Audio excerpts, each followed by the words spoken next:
All right, good afternoon, class. I wanted to get back and move this neoliberalism concept and model and idea forward. I wanted to move it a little further forward before we get together tomorrow and try to poke at it and explore it and try to apply it even in some ways to see if we can solidify our understanding of it. And again, we're talking about neoliberalism. This is really the last step, at least as I have framed it, for the purposes of this first unit of our course, to try to explain the various influences and stages whereby our world has arrived at here in the early 21st century rather significant inequality, and inequality in terms of wealth, resources, so on and so forth.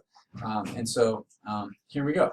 And I'm going to click through some things. If you need to pause it to catch up and fill in your notes, that's great.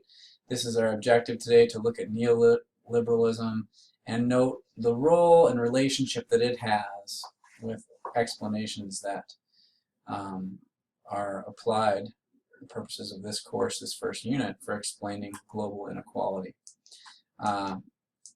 And so these are questions that I have already provided you yesterday to accompany the reading that you did for today, which focused largely on Latin America and how neoliberal policies have interacted with various countries in the Western Hemisphere, and in that case, largely at the hands of the United States, not exclusively, but largely. And so this brings us to what is neoliberalism, and I spent some time at the beginning of our time together today talking about this. And just note, I don't expect a simple definition like the one I'm providing here to be adequate in terms of helping you understand a complicated concept like neoliberalism, but I do think a brief definition is a useful place to start. And excuse me, in this particular language, we're talking about a idea, neoliberalism, or the neoliberal model. It really first finds expression coming out of a group of people and a collection of documents that we can refer to as the Washington Consensus. And a consensus is an agreement. And so the idea is that by the late 1980s in the United States and among other Western European countries, there emerged this agreement of how the challenge and really the crisis of global debt, particularly debt owed by developing countries in the world. By and large, the debt owed by developing countries was to developed countries, or what would have once been known as the first world countries. Again, we don't use that language to describe things anymore. And what the neoliberals put forth in their idea was, how can we take steps to once again shrink government or limit the role that government plays within society? And if you think back from the beginning of the 20th century, so World War I, of course after World War I there was this global economic depression, then there was World War II, then there was, in the case of Europe, widespread destruction. Even Western Europe lay in ruins as a result of 4 years of the most intense warfare the world had ever known. And so much of the world lay in ruins, and as a result, government at various stages in the early 20th century expanded to play a greater role to stabilize, help society recover, provide funds and direction for reconstruction projects to rebuild in wake of damages.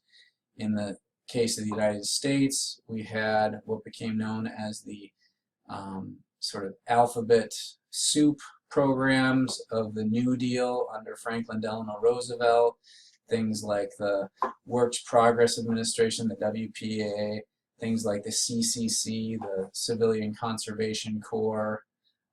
All sorts of different efforts were undertaken by government to try to stabilize and lift society back up.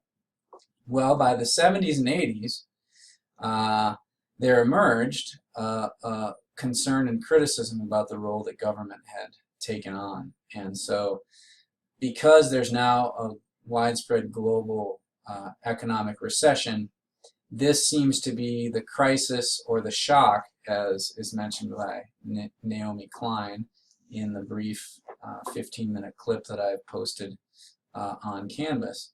This global economic recession in the 70s serves as the shock or crisis into which global neoliberals can insert reforms and a new approach, a new agreement, the Washington Consensus, a new agreement by which the developed world should conduct its business and its loans to the developing world.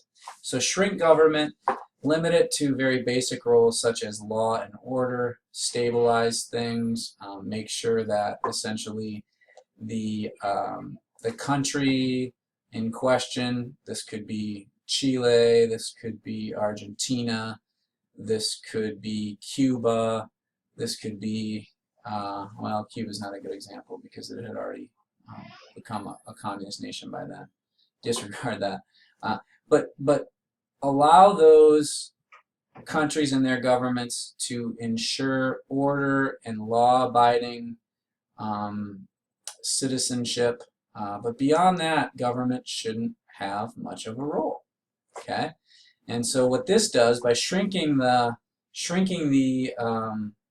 area in which government can operate, you increase the area in which the individual or businesses or corporations are able to operate. You enlarge a sense of economic opportunity by limiting the role that government can play.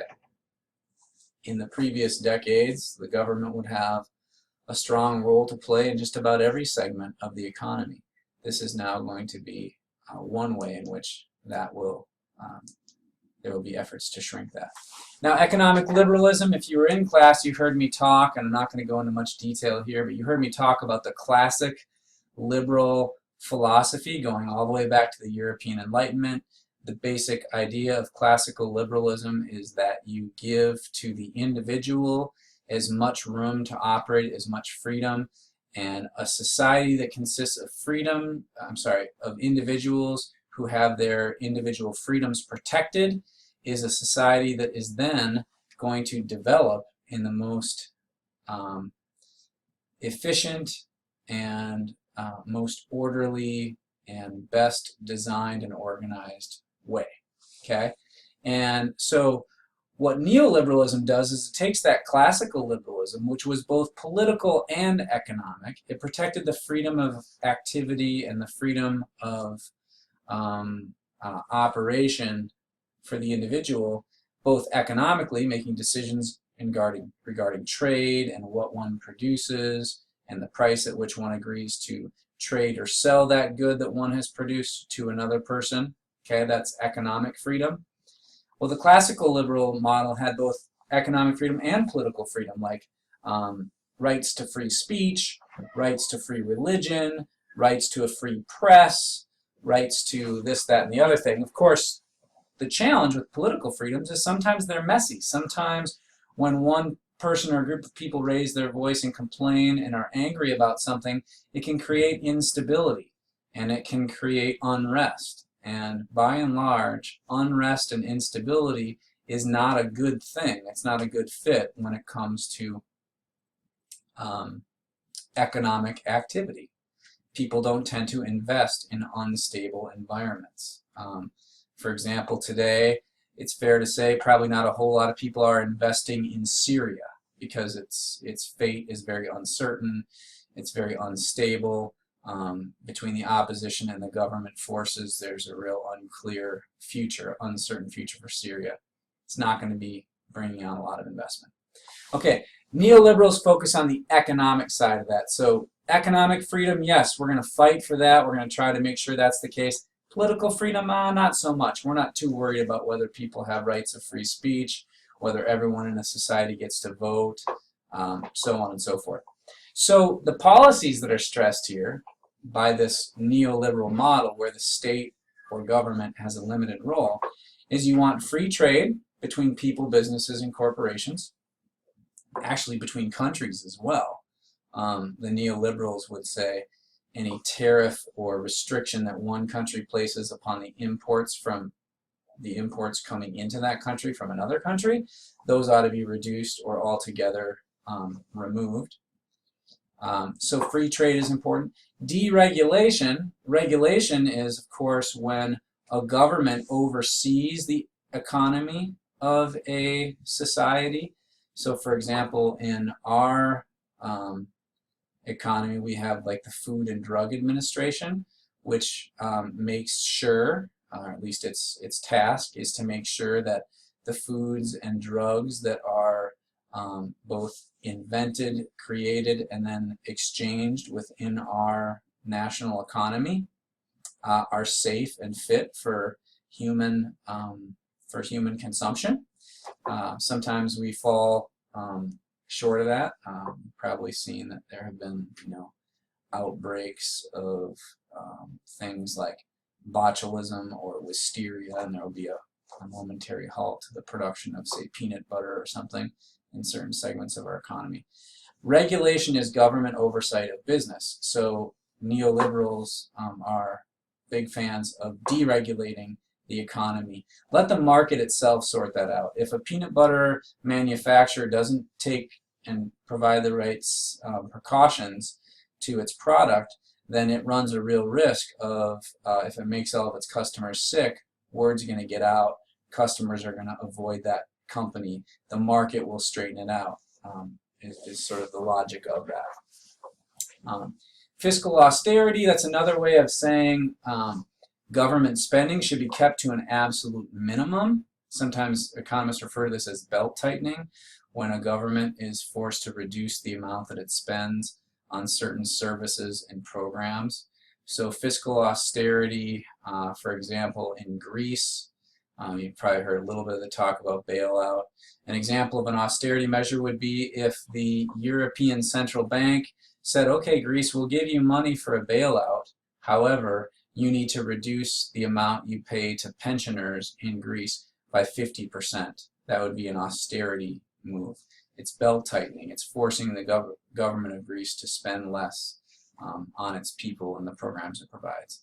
Finally, privatization is an act to make sure, or try to make sure, that as many sectors of the economy are run by private business. So in our economy right now, we have a decent example of this, right?